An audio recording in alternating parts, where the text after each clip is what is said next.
Hello viewers, cooking without recipe চ্যানেলের পক্ষ থেকে আমি অর্পিতা বক্সি আপনাদেরকে অনেক অনেক স্বাগত জানাই। আমি আজকে যে রান্নাটা দেখাবো সেটা একদম তেল ছাড়া, পেঁয়াজ রসুন ছাড়া একটা চিকেন রাইস দেখাবো আজকে। আমি এখানে একটু লম্বা দানার রেগুলার রাইস ইউজ করেছি। আপনারা যে চালটা একটু তাড়াতাড়ি সেদ্ধ হয়ে যায়, গোবিন্দভোগ চালেও এটা খুব ভালো হয়। এইভাবে আধ ঘন্টা জলে ভিজিয়ে রেখে দেবেন, দিয়ে তারপর রান্নাটা করবেন। আমি এখানে 450 গ্রাম মতো মাংস নিয়েছিলাম, তার সাথে নিয়েছিলাম ধনেপাতা আর আদা, কাঁচা লঙ্কা। এটার একটা ফাইন পেস্ট আমি বানিয়ে নেব। এটাতে আর কোনো মশলা যাবে না, পেঁয়াজ রসুন এই রান্নাটাতে আমি দিই না। খুব ভালো হয়, একবার দেখুন কিভাবে আমি বানাচ্ছি। একটু লেবুর রস দিয়ে আমি এটার একটা ফাইন পেস্ট বানিয়ে নেব।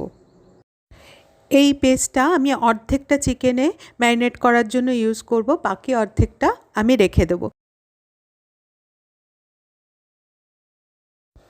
এখানে মাংসটা ম্যারিনেট করার জন্য আমি ঘরে পাতা একদম ফ্রেশ টক দই ইউজ করেছিলাম, যাতে দইটা খুব বেশি টক না হয়। ভালো করে ফেটিয়ে বড় 2 চামচ টক দই আমি মাংসটার মধ্যে একসাথে ম্যারিনেট করে রেখেছিলাম। আর দিয়েছিলাম 1 টিস্পুন গোলমরিচের গুঁড়ো। খুব ভালো করে এটাকে মিশিয়ে আধ ঘন্টা আমি এবার ম্যারিনেট করে রেখে দেবো। যাদের তেল মশলাযুক্ত খাবার খাওয়া বারণ, তারা অবশ্যই এটা একবার ট্রাই করে দেখবেন, খুব ভালো লাগে। দেখুন আমি এক ফোঁটাও তেল দিইনি কড়াইতে। কড়াইটা গরম হয়ে গেলে আমি পুরো মশলা শুদ্ধ মাংসটা ওইটা কড়াইয়ের মধ্যে দিয়ে দিয়েছি, দিয়ে অল্প একটু জল দিয়ে, ওই মশলার বাটিটা ধোয়া জল দিয়ে আমি মাংসটাকে কড়াইয়ের মধ্যে এবার সেদ্ধ করে নেব। দেখুন আমি কিভাবে করছি, খুব ভালো হয়, সত্যি বলছি। একবার দেখবেন, মনে হতে পারে যে তেল মশলা ছাড়া রান্নাটা খেতে কেমন লাগবে, কিন্তু একবার খেয়ে দেখবেন, খুব ভালো হয়। এই রান্নাটা একদম স্লো কুক হবে, খুব অল্প আঁচে এই রান্নাটা করবেন ঢাকা দিয়ে দিলে চিকেন নিজের জল ছেড়ে আস্তে আস্তে সেদ্ধ হয়ে যাবে। প্রায় 60% মতো চিকেনটা রান্না হয়ে গেছে। এবার আমি এটার মধ্যে জল ঝরানো চাল দিয়ে দেবো। চিকেনে অল্প জল আছে, তাই চালের জলটা একদম ঝরিয়ে দেবেন, তাহলে পরবর্তী আবার জল দিতে আপনাদের সুবিধা হবে মাপটা বুঝতে। এই চালটার সাথে আমি একটুখানি জিঞ্জার মানে আদার এরকম গোল গোল চাকতি করে দিয়ে দিয়েছিলাম, পরে যখন খাওয়ার টাইমে আমি এই আদাগুলোকে সরিয়ে নেব।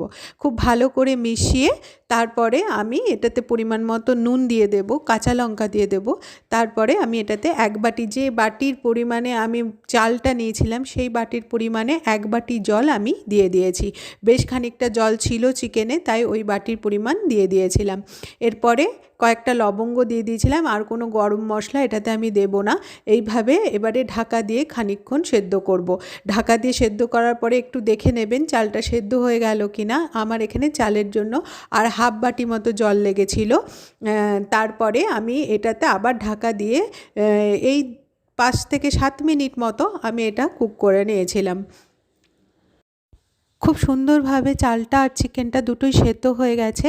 এইবারে আমি ওই বেটে রাখা যে ধনেপাতা আর আদা বাটাটা ছিল সেটা আমি ওটার মধ্যে দিয়ে খুব ভালো করে মিশিয়ে নেব। এটার ফ্লেভারটা খুব ভালো হয়, তোমরা চাইলে আরেকটু লেবুর রসও এটার মধ্যে দিয়ে দিতে পারো।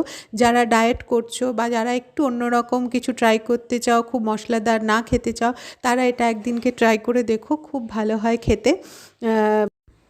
পুরোটা মিশিয়ে নিয়ে মশলার সাথে আমি এটাকে আবার 5 মিনিট ঢাকা দিয়ে রেখে দেবো। এই টাইমে ওভেনটা একদম বন্ধ রেখে আমি শুধু ঢাকা দিয়ে রেখে দেবো।